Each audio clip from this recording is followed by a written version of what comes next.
would like you to hit the like button at the beginning, because every time you hit the like button, you are letting YouTube know that what you are seeing and hearing is edifying for you, so it can be shared with others. That's why hitting the like button is so important. And if you haven't subscribed yet, please consider subscribing to the channel. It had to happen. Your title was so powerful. When I read the name of your ministry, it had to happen.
Let's welcome our host, Erica Wilson. Great day, everyone. We're here live today with the girl, Erica Wilson, and it had to happen for our thoughtful Tuesday. Wow, I'm trying to skip all the way over to Thursday. However, tonight our topic is empowering youth. So let me tell you a little bit something about today. So today's message, our young people are our future, right? I love to say they're our future leaders, our future presidents, judges, doctors, lawyers, you name it. They're our future. They're the ones who will shape our world and make it a better place. So it's our responsibility to give them the tools that they need to succeed, whether it's through education, mentorship, or simply providing a safe and supportive environment. We can play a part in empowering our youth like Jeffrey. Who's Jeffrey? Let me tell you a little bit about him. Mr. Jeffery Willis is the founder and owner of MCA Total Experience, where he empowers youth through outdoor education and fishing. A graduate of Langston University. Come on, Mr. Jeffrey. Jeffrey has over 10 years of experience in professional football and 8+ years in marketing. Wow. Bringing both athletic discipline and strategic expertise to his work, y'all. A committed father to Fallon. All right, Marie. And a passionate community advocate. Jeffrey also focuses on tourism development. Now that's deep. I can't wait to hear all about that. Creating lasting impact and engagement with his community. So thank you all for tuning in here with us tonight at It Had to Happen for our Thoughtful Tuesdays. So let me go ahead and introduce to some and present to others the cowboy, Mr. Jeffery Willis. Howdy, cowboy. Oh my God. How's it going? Oh my God. Awesome. I can't listen. I said we'll have a little fun on here tonight. I'm feeling good. I'm feeling fine. So we're gonna go ahead and have a little a good time on here tonight with our viewers. A good time we will have. That's it right there. So if you can, I read a little bit about who you are, but they'll like to hear from you. Tell us a little bit of your background. Take us back a little bit too, because we always like to hear about our guests. It's my journey, my pain, my purpose. So take us back a little bit leading up until now. So born and raised in South Bay, Florida. Right here, they call it the Tri-City area. Many people know it as Muck City. Born and raised there, reared in church and, playing sports being, one of the largest thing we've done in our community. It kind of catapulted into, you going to college and doing whatever all the necessary things to be successful from that perspective. And, after all that, you you come back and you try and be as creative and impactful as you can be in your community. And so all of that has built such a foundation in me, which is what's really pushing the purpose today. Wow, that is so awesome. Muck City, I tell you, that's the city where they chase the rabbits. They do chase the rabbits. How many did you catch, by the way? I mean, we growed up, man, just having a lot of fun in the cane fields, man. That was a way for us to just, get out and have fun and get dirty, like I don't think when we were doing it, we were looking at it from a speed perspective thing, like I don't think that was like the root cause of us, getting out in those rabbit fields like that. I think for us, it was about the competition, being the one that caught 5 more than the next guy. It was the competition for us. We never really realized that we were enhancing our ability to shift and move that quick, so that's just one of the things I think that people don't really realize when they talk about the rabbit chasing piece. It was more for us. It was more about the competition, being able to put more on that strain than you, so that was really the root cause of for us when we grew up. That's what we were trying to do for sure. But that's the thing though. We never know in the midst of what we're doing, there's purpose behind it. See, even if you guys were out there chasing those rabbits, there was greater that was coming later on that will be able to enhance your athleticism, right? Absolutely. Because I know Travis Benjamin, he's like a son to me. I love him. But he's really fast. Yeah, man. A lot of those guys, even guys you wouldn't even think about. These guys are guys that could really move and shift quite well. And people say, you get it coming out of the rabbit fields, and we had such a great time competing out there. Wow. So again, it was something that we did for fun that translated into opportunities for some people to make good money and have good opportunities. Oh, that is awesome. Kay says my boy got on his cowboy hat. Oh yeah, that we doing it for real. We it ain't just a show; it's a lifestyle. Oh, there you go. So, would you say now, being though that you went through it, do you see the younger kids going through it now, like chasing the rabbits? Is it still a thing? So it's not as popular as it was, back in the day. But again, we didn't have the same opportunities that these young kids have, today. They're faced with a lot more challenges than for us. Again, it was fun for us to go out there in those fields and get dirty and see if you can catch more rabbits. These kids, these cell phones and tablets and these kids, it's rare that you find a group that really wants to be outside and that's old enough to go out there and actually chase rabbits. Wow. I think that age bracket is out of sight, out of mind right now. And the thing is, it's funny how time flies. I know that sounds so cliche, but it's the truth. Because the thing is, like now, is it really safe for them to be outside with so much going on? Man, I would have to say yes, right? Yeah. Because I think a lot of it is what you're in close proximity to. A lot of these kids, have opportunities to stay away from things that could jeopardize their life, but having the opportunity or the strength to make that right decision, that's the hardest thing, man. These kids are influenced by others and not influenced by their parents. And so like, that's a deciding factor, man. It forced parents to now be parents in order for you to look at your child and ask for that level of respect from them. It's going to require you to be a different kind of parent in front of them. Yes, absolutely. Totally. That's hard these days, Mm-hmm. But the thing is, you said it depends on what environment you're in proximity in. The thing is, it's not just happening in the hood anymore. It's happening everywhere, and it's always, well, not always, but majority of the time I see where is an innocent bystander.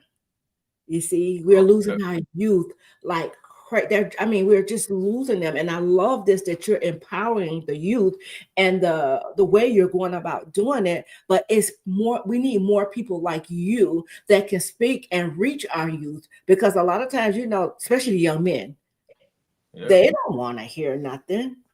So I also coach high school football right now. And, you know, I get an opportunity to deal with the different age brackets. So being at the high school, I quickly learned that, you know, these kids, even though they seem really, really tough, they're really, really soft, compassionate kids, but they just require a lot of attention.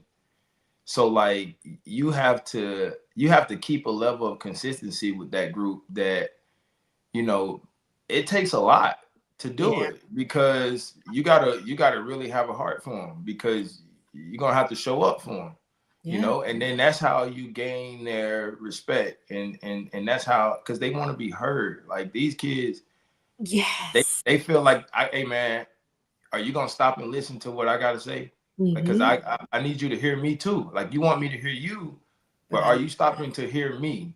And so we come from an old school background where back in the day, you know, our parents told us to, you know, I'm talking, be quiet, don't say nothing, right? And so with these kids today, you can't, you know, every generation gets better, every generation gets smarter, you know, principles and foundations stay the same, but you got to give these kids an opportunity to actually speak. Absolutely. And I think too, you made a valid point when you said about the parents not listening, because a lot of times back in our days, you know, parents was listening to respond. They were not listening to hear. And this is what our kids want from us today.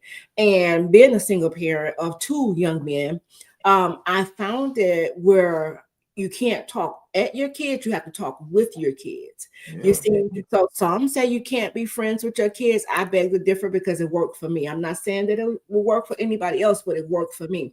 Why? Because I was able to have an open dialogue with them, even when I wanted to wring their neck. So they told me I couldn't show them that, because guess why? They wouldn't come back. And now I'm going outside and talk to whoever else. But I want you to be able to come to mom and have that open dialogue, whatever it is, you know? And it's important though. Like it's important to understand the moment, you know, because they're gonna become a moment in your child's life where you're gonna get the opportunity to get on it. Right. But then there's gonna be an opportunity for you to like really, even though he messed up, this ain't a get on it moment. This is a love on it moment. Right. You know, and then there's a difference and there's a balance in between all of those. Like, you know, these kids are dealing with a lot, man. Like I see it from a high school perspective. I see it from in the middle schools now, like going into high school and what that translates into. And I see it how it starts in elementary.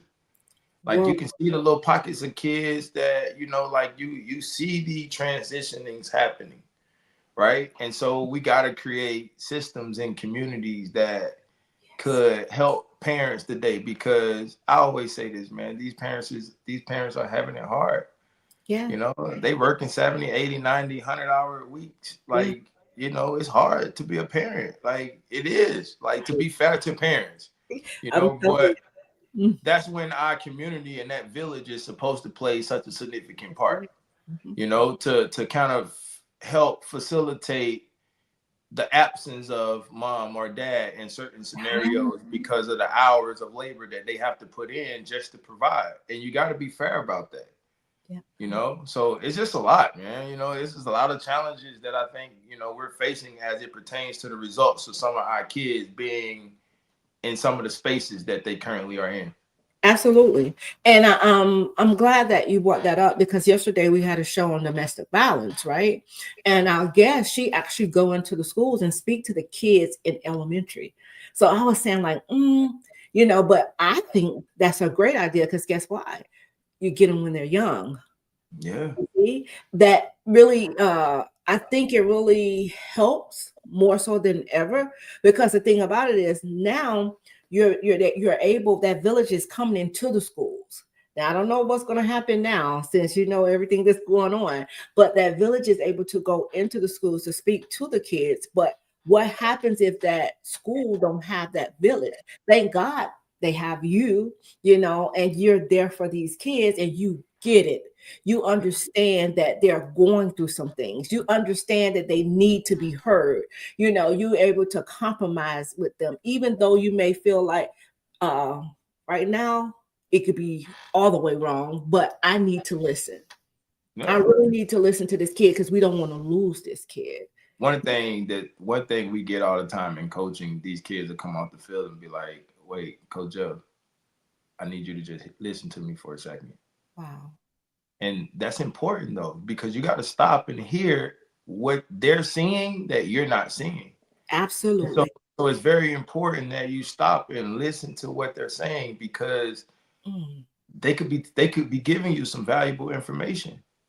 You know, again, this group of kids is just different. My daughter's 8, you know, and the things that she can retain and recite is remarkable, right? And so you imagine what a 15-year-old, 16-year-old kid, you know, could really sit down and be creative and talk about. Like, so you gotta listen to what these kids are saying.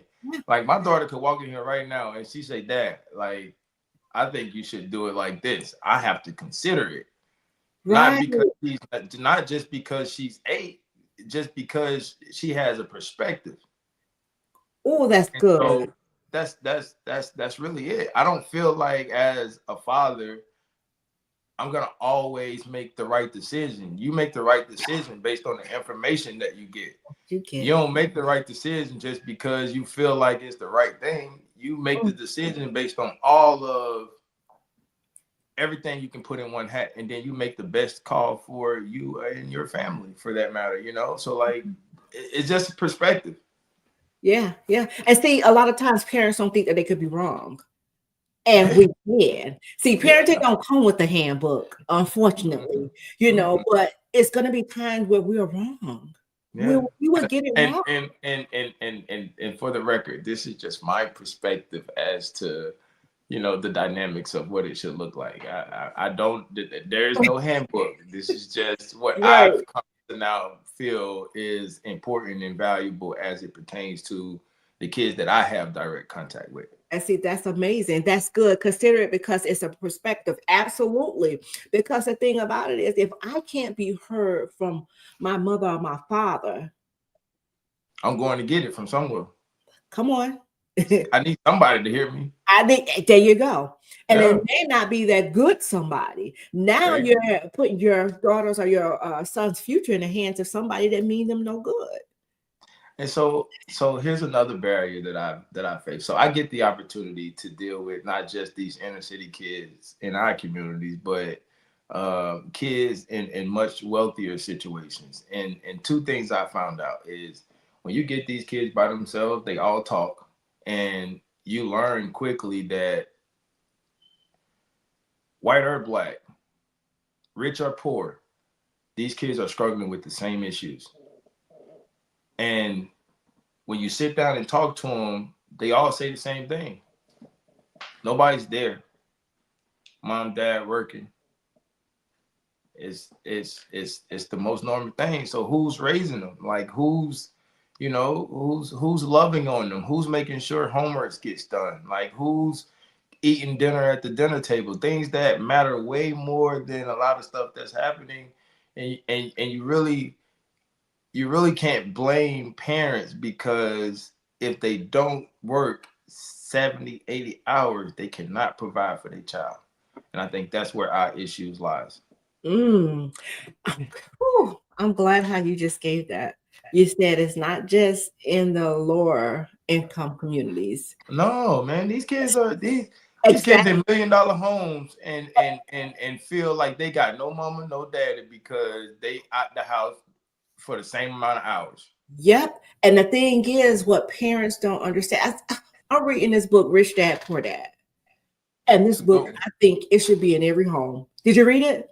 That's a good one. Oh, yeah. That's a really good. The thing is, again, we're always chasing, I forgot, a rat race, I think he called it. I don't have the book. Yeah, a rat race is what he called it. But the thing is, we're working. But when do we have time to actually enjoy the things that we're working for, right? Meaning, the very one thing is to be able to provide for your family. Now, You could give a child everything, but if you're not giving them the time and you're not being there to be an ear for them, I don't care how much you give them, you're going to lose them. You're going to lose them. Because they need the time. They need the time. They need the talks. They need to see that you care. But now I'm going to throw something bigger at you. Nowadays, you have a lot of kids raising kids, which it was back in because I was a teenage mom. But the thing is, you have a lot of people that's raising kids, or the kid is being raised with the grandmother. Grandmother only can do so much. Right. Where is this village? That's why we need this village, this community of people that can pour into our children. It's needed. It need to be community centers. It need to be, I don't care, Zooms, whatever it may be to reach our youth. But the thing is, we got to go in willing to hear, not listen to respond, but we got to be able to listen to hear these kids. And so that's one of the hardest things, man, because, you know, even when you think about trying to get funding and different things like that, a lot of the time the funding and stuff doesn't really relate directly to the kids' needs.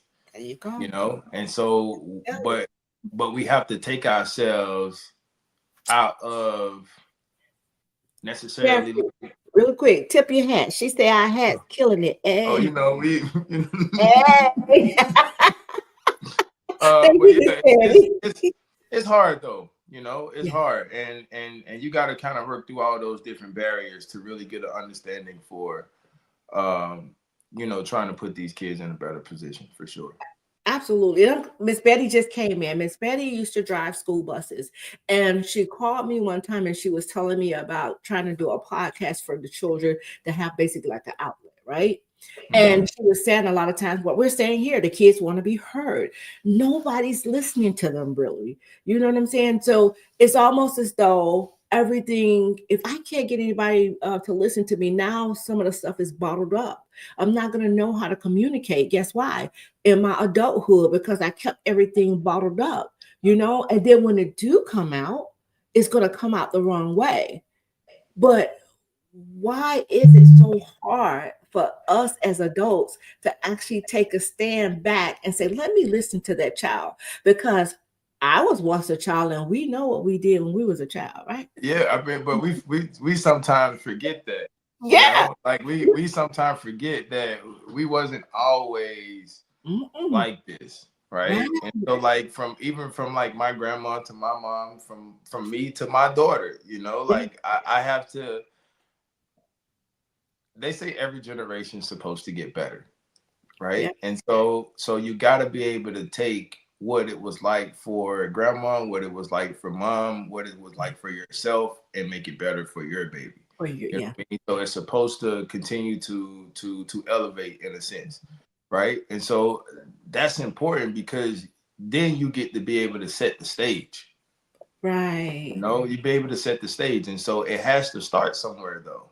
Absolutely. Because in most of our families right now, like we've lost that family structure and dynamics in our homes, right? And so that's what I say, you got to get back to the fact that every generation is supposed to get better so that it realigns itself. You know, it has to go back and realign itself. It has to, because that's the only way. If you know, they say a house without rocks, it won't stand. It won't stand. Yeah, it won't stand. So, it will not. Yeah.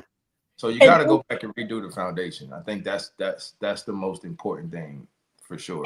And we have to understand too that even though the foundation wasn't built earlier, it's not too late. No, because we understand where the foundation is. You know, we understand where the foundation is. So you gotta, once you understand the foundation, everything's supposed to get off site. You know, the Bible speaks of the times we're currently living in, right? So I'm a big fan of like the Lion King. So I believe like that full circle, like it has to come back around. You know, like even with dads, like we got to get back in the house. It got to come full circle again. You know, it got to be to a point. It got to get bad before it get good. Now I'm gonna tell you something when you said that, but Kay said you have to come back for a part 2. She's already claiming it. But okay, you say dads have to get back in the house. I agree that dad needs to be in the house. But if it's a toxic environment, dad don't need to be in that house. Well, I think that's wisdom, right? And so I would hope, you can't do it for the simple fact of the children. Okay.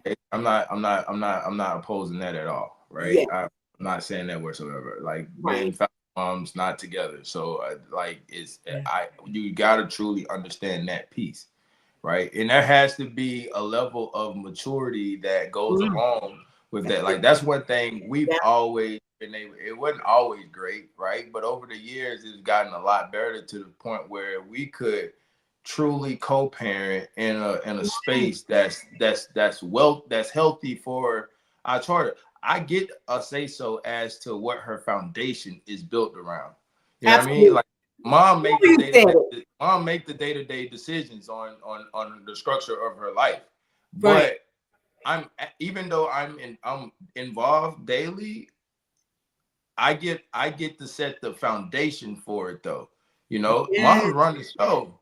But for her foundation, it's if you sat down and had a conversation with Fallon, you're gonna see the structure of her life.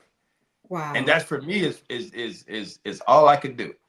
Like, I feel like as long as I can build that structure in her, everything else is she's gonna go out and be able to make the right decision for herself at that point. There you and go. That's all you can really do. And then also, not just on the dads, the moms have to allow the dads to be dads. Just because you guys are not together anymore, do not mean if dad has moved on. That's a maturity thing, though. Let him be dad at the end of the day. It's hard. But see, the thing too with that too, I have to point back at the man, because the man should make sure that the current wife or girlfriend knows that mom, and they don't have to be the best of friends, but guess what? When I release my child to her dad, whose care she's going to be in? Both of theirs. So I want to know who's my daughter in contact with. Well, I may not like it because I probably still have feelings or whatever. But the thing about it is, that's what you said. They're going to have maturity. You have to understand what's in the best interest of the child. Yeah. Get out your feelings, girl. I think it's beautiful when a man could be in the space with his wife and his baby mom, and that there's no tension in the room. Like, like, that's a different feel, even as a man, to be able to have that level of maturity built between two women that, like, one of them you ain't got no dealings with in that space, but you guys are able to, be a cohesive, like, whether it's birthdays or graduations or whatever the case may be, you guys need to be able to be in the same room, and sometime without me. Like, that's good. I don't need to be hearing all y'all talking. Like, if y'all need to have a conversation, bro, y'all could call each other and say, "Hey, girl, I Fallon did this. I need that conversation." Not only that, dad don't have to be the only one to pick up the child. I can come pick up the child. Yeah. You know what I'm saying?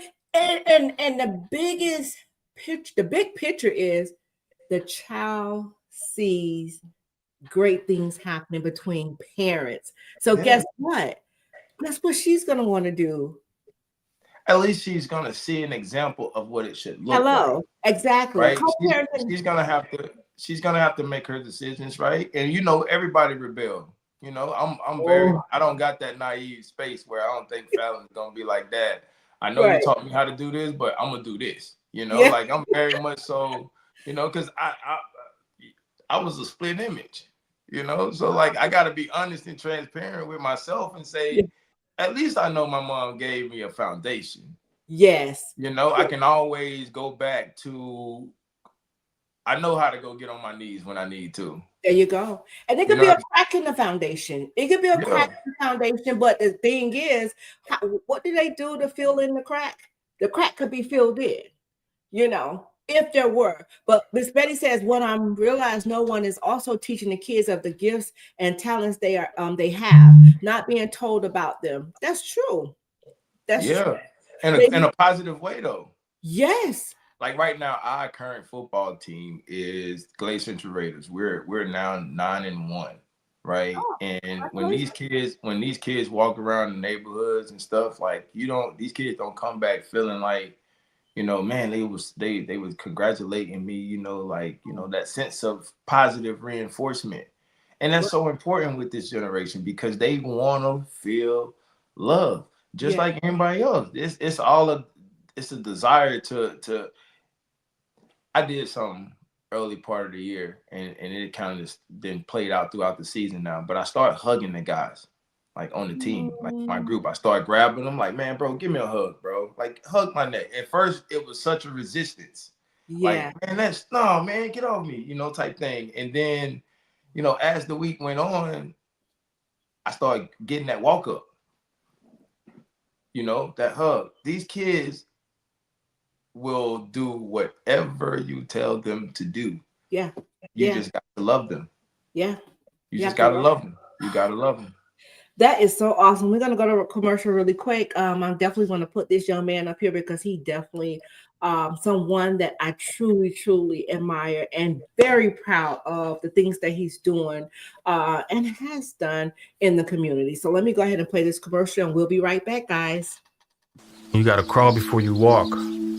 My journey started right here, cutting hair in backyards with a crate and some old clippers. De ahí crecimos.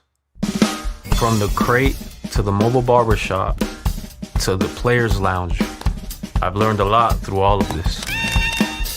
Most important is to focus on giving back to my family and my neighborhood. We have to support each other if we want to survive. I started with nothing, but I fight hard and I keep pushing. I'm proud to be a barber in Miami, Florida, the greatest city on earth. We've come a long way, and that fire's still burning. I am a fighter, and this is my fighting spirit. Congratulations. Shouts out to you, Kane's Barber. I love you, son. You're doing your thing. But yeah, let's get back to this hugging thing. A lot of times to watch, you can kind of see or tell if you come within their space, because you only could come so close to me, right? And if one is resisting the hugs or kind of being, reluctant from getting them, I really think one shouldn't stop. One should keep at it. And then I think that child it should be more conversations had with that child, because that's a strong possibility that something's going on. And when our kids act out, we like to say that they're bad. No, a lot of times they're crying out for help. So was there ever a time where you went to practice and you saw that one or two kids needed more attention than others? If so, how did you handle that? So for me, I could tell right away. I could tell right away if one of my guys are off, but that's just because I've taken the opportunity to understand that all 9 of them are different and I can communicate with all 9 of them differently. And that's the unique thing about these group of kids today. Like these kids are just, they're just super emotional beings, and that's what they're taught to be, and they moving off of emotion, everything. And so, you got to be able to understand, what kid you can yell at, what kid you got to be careful with the words you use, because you can't use the same tone with all of them. And so, again, you got to be able to respect the person that you're actually communicating with. And sometimes that's hard to do for adults because you feel like you're talking to a child. And some kids shut down, some kids shut completely down by yelling. You can't get across to them like that. Some kids you got to go grab by the arms and say, hey, man, let's go take a walk. And then, that's how so you got to figure that out. And you only could figure that out by spending time with them, allowing them to talk to you and you communicate with them, and just getting a good understanding of what their emotional space is like. It's no different than trying to understand your spouse. You know, Right. you gotta figure out what makes them go. And so, figure that out, and then, sit and listen. It'll show itself. It always does. You just got to be intentional about learning them. Yep. Miss Betty says, I'm not great at texting. The kids love to text. But I learned is when you tell them how great they are at something, then they realize someone sees their worth, and a hug makes it all the worth. Do you agree with me? I would have to. Yeah. Again, it's all about making them feel appreciated and know that they did something worth a smile or a hug or, a small gift. Like that stuff go a long way with these kids. Like at the end of the day, they're kids. Yeah. Like they have only experienced a child's life. Right. So they may move as an adult, but they're not adults. They're still kids. So they still want the same thing that 12-year-old want. If you never got it at 12, you're going to be 18, still looking for what you missed out at 12. Come on. And so those are all barriers and I was one of those kids. Like, I got a different level of understanding around it because I experienced it. So when you pull from all that, you starting to realize, man, for real, all I wanted was just to be heard. Like I just wanted you not to tell me what to do, but listen to what I gotta say. And then if I still gotta do at least you stop and heard me. Right. My son just, oh my God, you stepping Yeah, up. at least I might still, Mama, I still might have to do what you told me to do, but you heard me out. Right. And so for them, they feel respected because that's how they view respect. Like, I'm gonna do whatever you want me to do. I just want you to hear me though. I just want you to hear me. That's powerful right there. Just hear me. Just hear me. Just hear me. Wow. And you can move mountains with these kids. Wow. So if you had any parents that's under the sound of your voice right now and that's listening in, just go ahead and just offer them some words of encouragement, however God see fit, and he see you to move, whatever words he give you, we need to hear.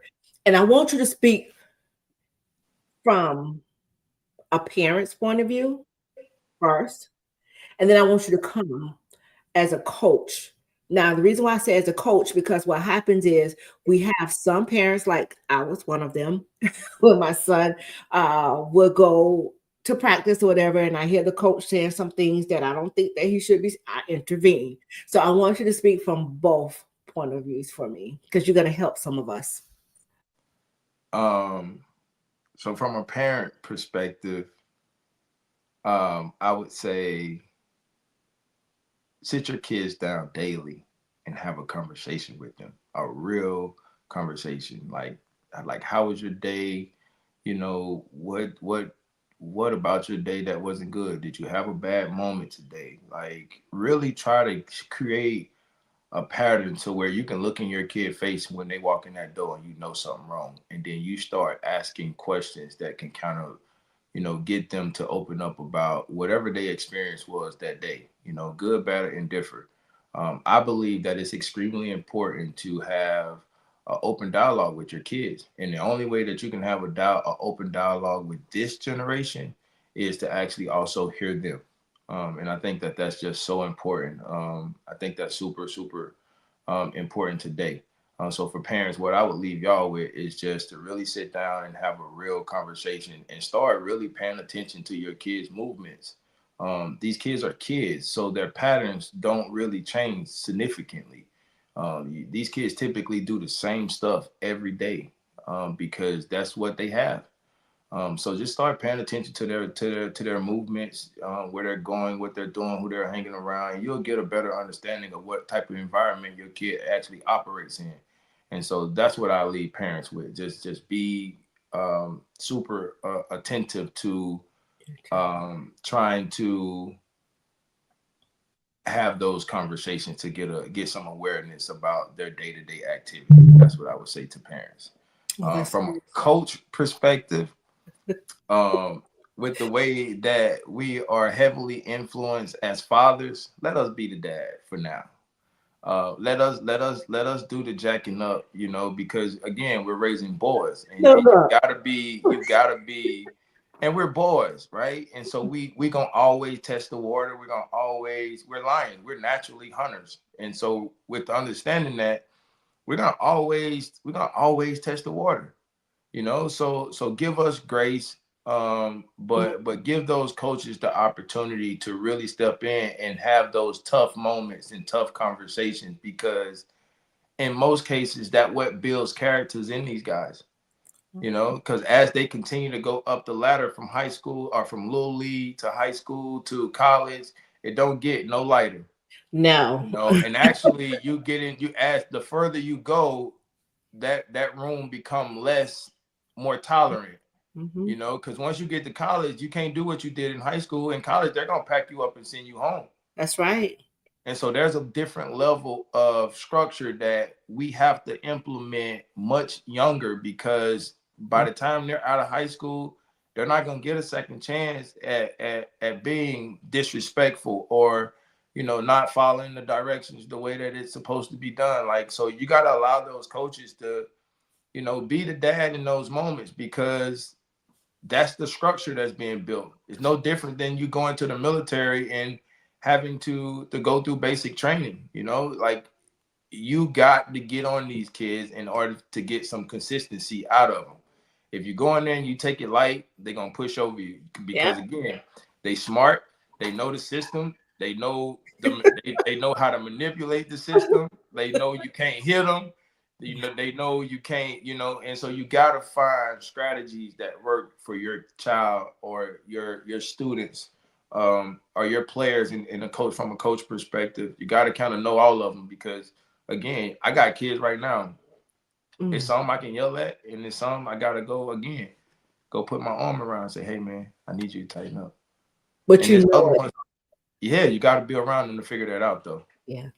Yeah. So let coaches be coaches for now, parents, because you know they are playing the role of that male dominant figure in their life. And so in some of these cases, most of these kids don't have dad at home, and so that's dad for now, you know, Right. unfortunately. Like that's the biggest influential male in his life. Wow. Sometime if they come to you wanting to talk, ask them, do you need my opinion, or do you just want me to be a listening ear? Or you want my opinion, you will be surprised what they may say. That's why I say my daughter's 8, and I'm gonna ask questions. Baby girl, what you think about this? Just to hear what she might say something totally off the wall. So Bishop Jakes Wow. taught me something a long time ago. He said something a long time ago, is that I'm never I don't ever want to be to a point in my life that I can't continue to learn from those that are around me, young and old. And I just thought that was just so important, because the same valuable stuff that my grandma could still install in me, my daughter in her unaware imagination could offer you some advice that could also save your life. I'm telling you. See, So I don't think people understand that though, because I think, you know, sometimes have you ever heard that saying, you done been here before? yeah, you'd have been here before. Yeah, You understand, yeah, right? And yeah. it's not, again, it sounds something, but it's, you know, we hear it all the time. You done been here before. Kids nowadays know more than what we think. Absolutely. Parents, we try to hide certain things from them, but they know, you know, and that's why when we talked about the dad being back in the home, I was saying, if the home is not toxic, right? Because you could think you're in your bedroom, in the privacy of your bedroom, and you and your girl or your wife is having a disagreement, and some things may have been said. You think it's in your room, but little do you know, the kids done heard it. Or they may see the way mom walking around the house sad, or may dad walking around the house sad, you know, and nobody's talking to them about what's going on, because guess what? We know, but we left with to think whatever we want to think about it, because nobody is talking to us. So we find out what happens: a lot of broken men, a lot of broken women. So in our adulthood, we become adults. Well, like you said, we have adults, but we have the kid in us that's broken, that never got a chance to heal, never start therapy or anything to be able to heal. So now you having people raising children broken.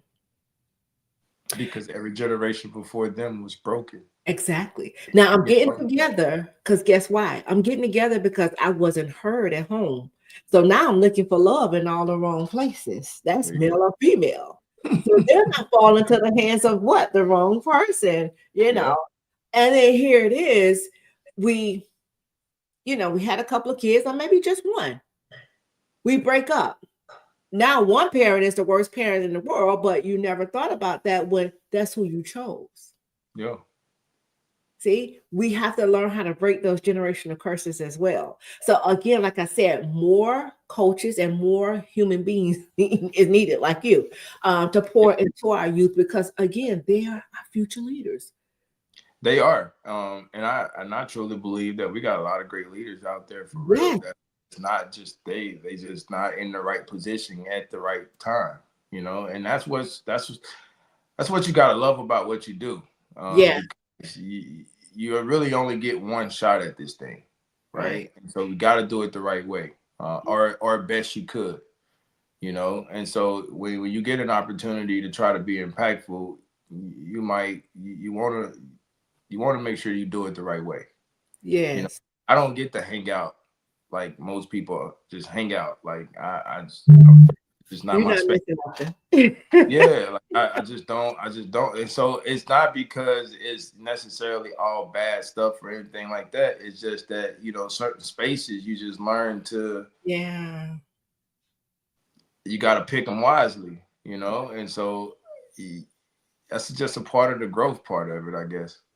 But then too, you have to also know that even in hanging in the wrong places, people don't understand that spirits are real. And I can pick up that you come from a Christian background, but we don't even understand that spirits are real.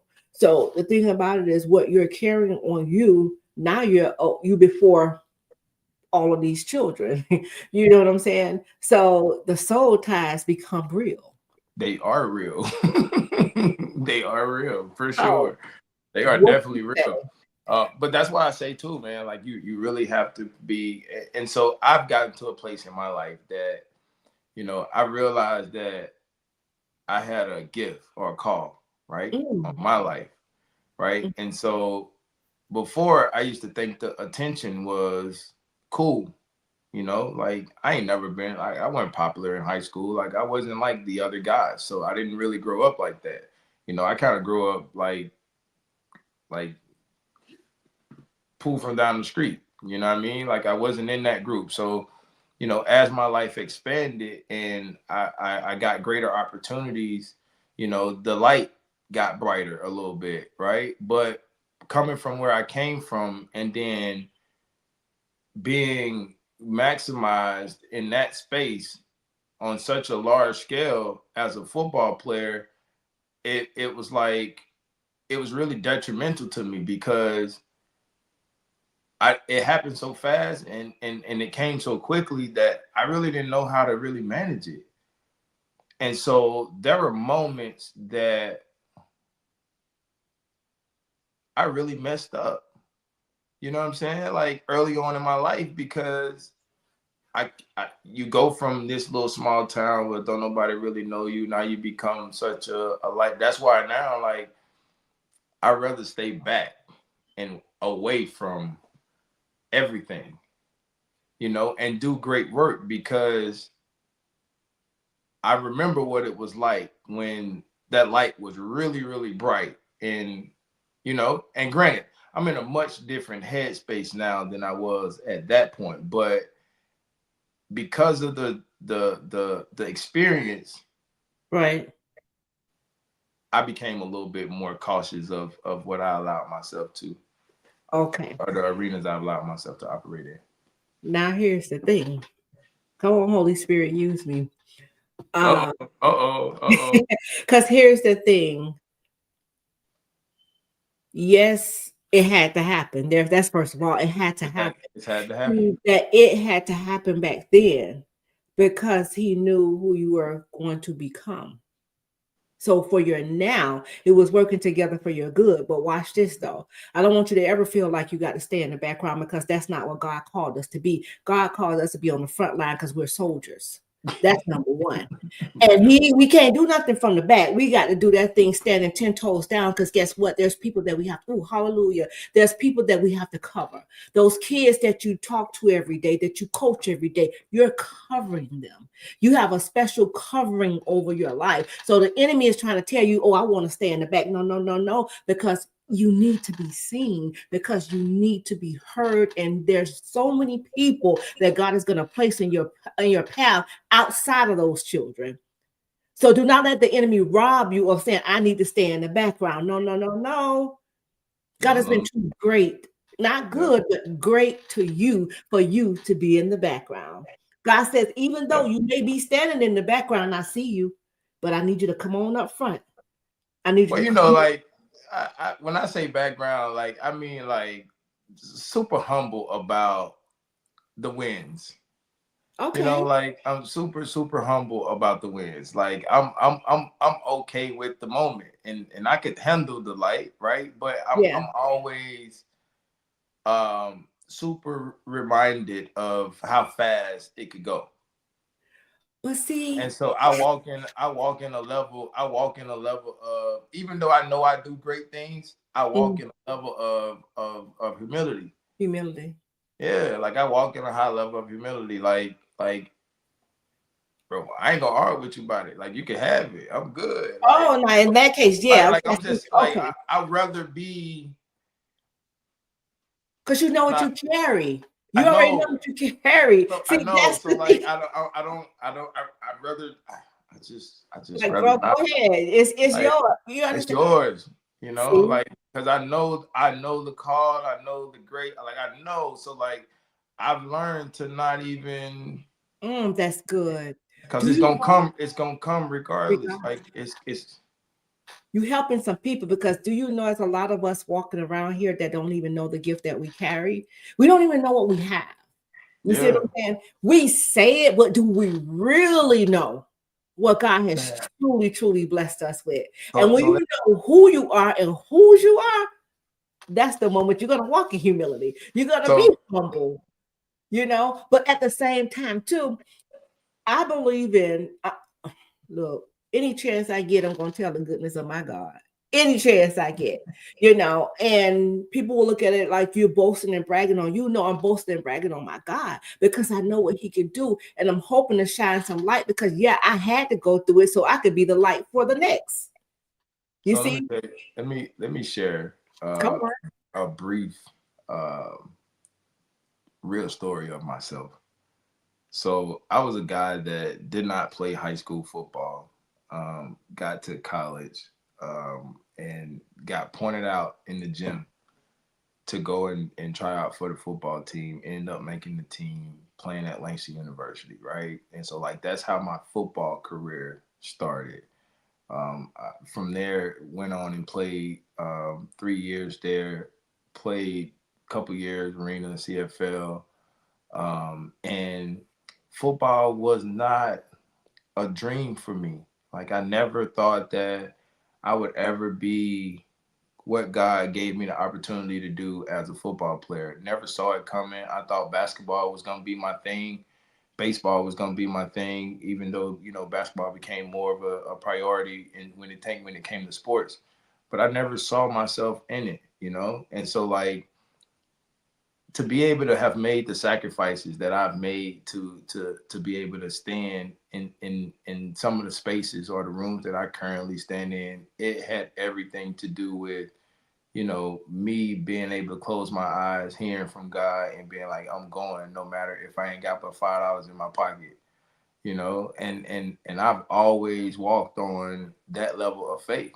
You know, I remember when I first got to Philadelphia, my very first year, they brought me in for a workout. When I walked in the door, I told the guy when I walked in, I'm not leaving.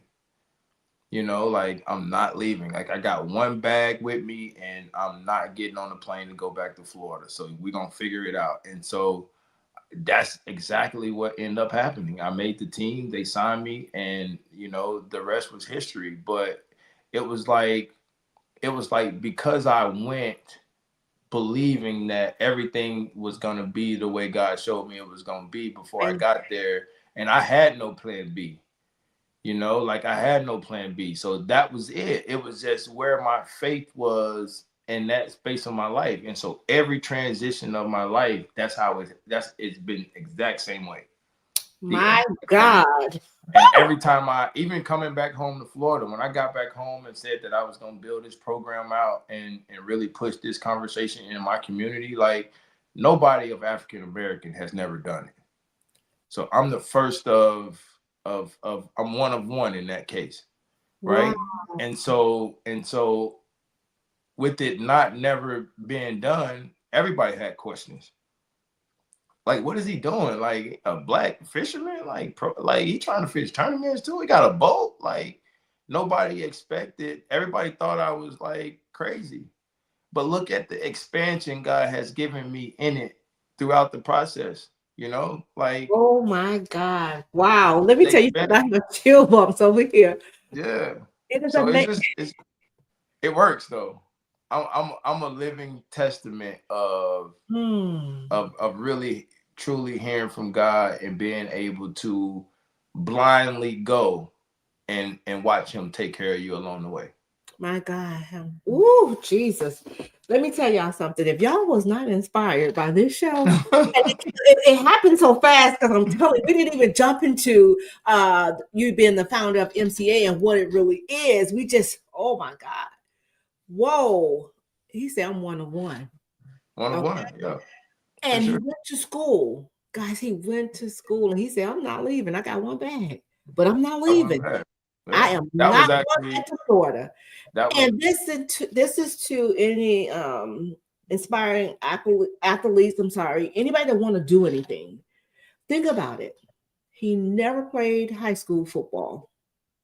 He get to college and he was pointed out. See, that's the favor. That's when you know that favor go ahead. Oh, Jesus. When favor go ahead of you. See, even though that wasn't your dream, that was God's path. Hallelujah, Jesus. And by you being able to get that experience in football, look what you're doing now. You're coaching. So you're paying it forward. Oh, my God.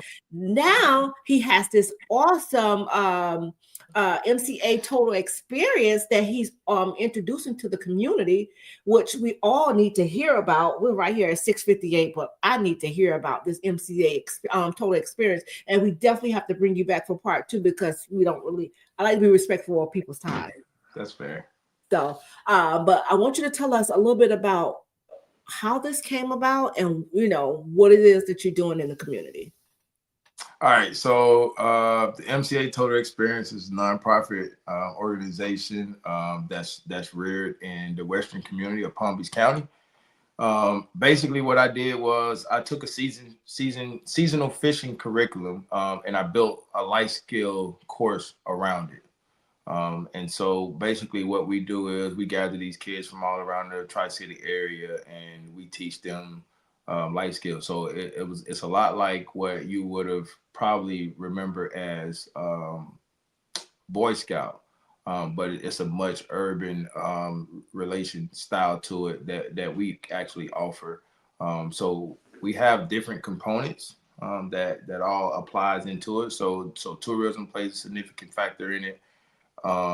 Just understanding what conservation is and how it relates to making decisions every day. Same with fishing, using different tackles, using different techniques, using different bait styles, colors, water conditions, lake levels, all that cool stuff. So we compile all that stuff in and we create opportunities for these kids to think beyond what they see in front of them. And so you always got to change baits and all that kind of stuff with the actual conditions of the water. And so those are all just adjustments.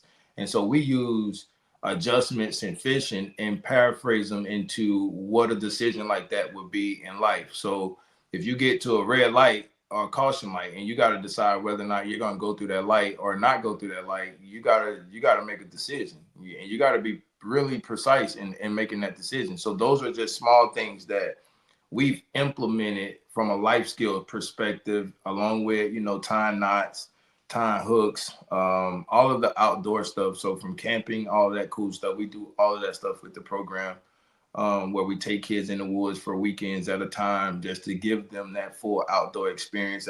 And be honest, there's a lot of kids that is very much so interested in being in the outdoors and fishing. It's really big amongst our girls.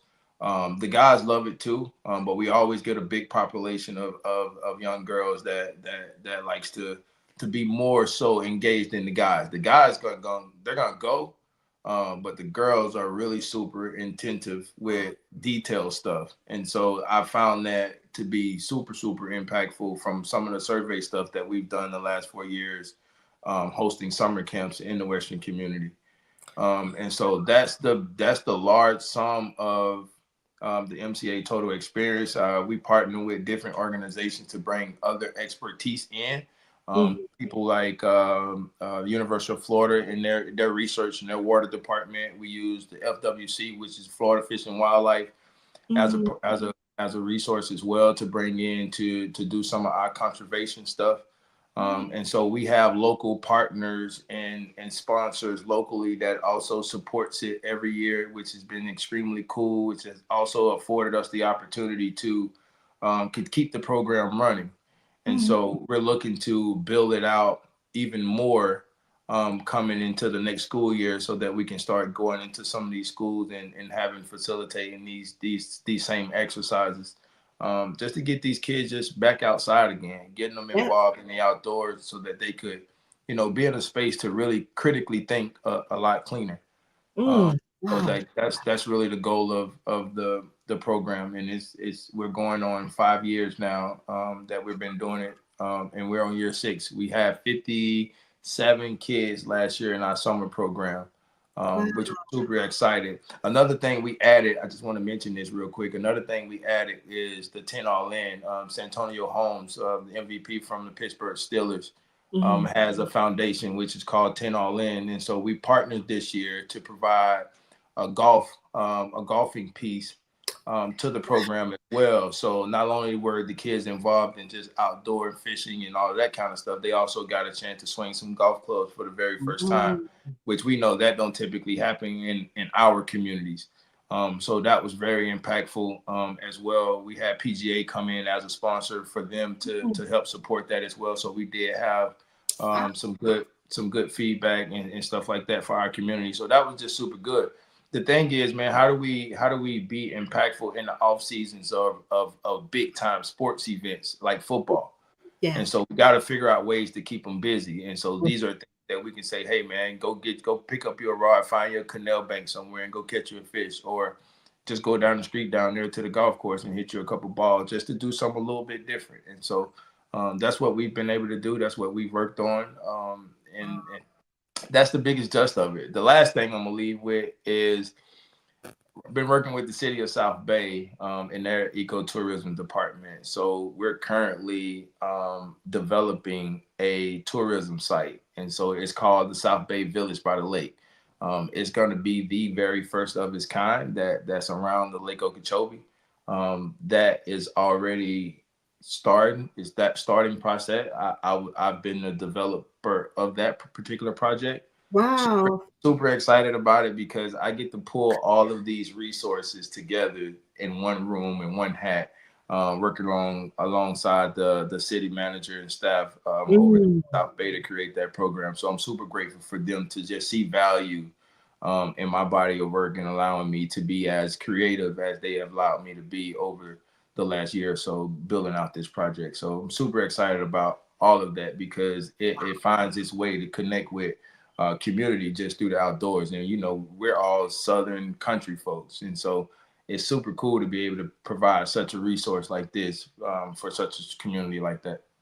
Oh my God. First of all, I have to say congratulations. That is all awesome. That is all awesome. But I have to throw moms in there because I have a nonprofit, Mothers of Motivated Sons. So while you guys have the sons, we can have the moms and but Mom's not going in the woods. Not Yeah. this long.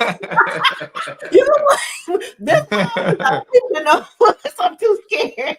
I hear that. I hear that. But the thing is, I think what happens is like we talk about football, right? I'm a mother of a football player. He's retired now. However, I didn't know some of the things that we had to go through when he was in college and even in the league.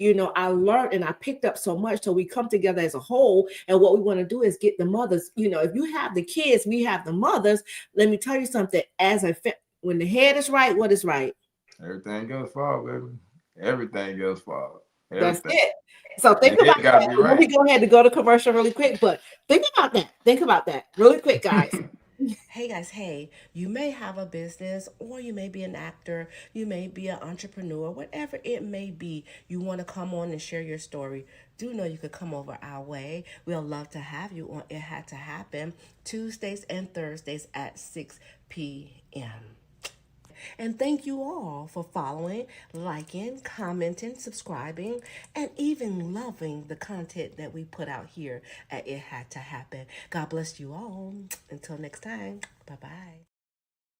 All right, guys. If you would like the book, definitely go to my website at www.ericawilsonih2h.com. And you could be a guest like the Jeffery Willis, Coach Willis, okay?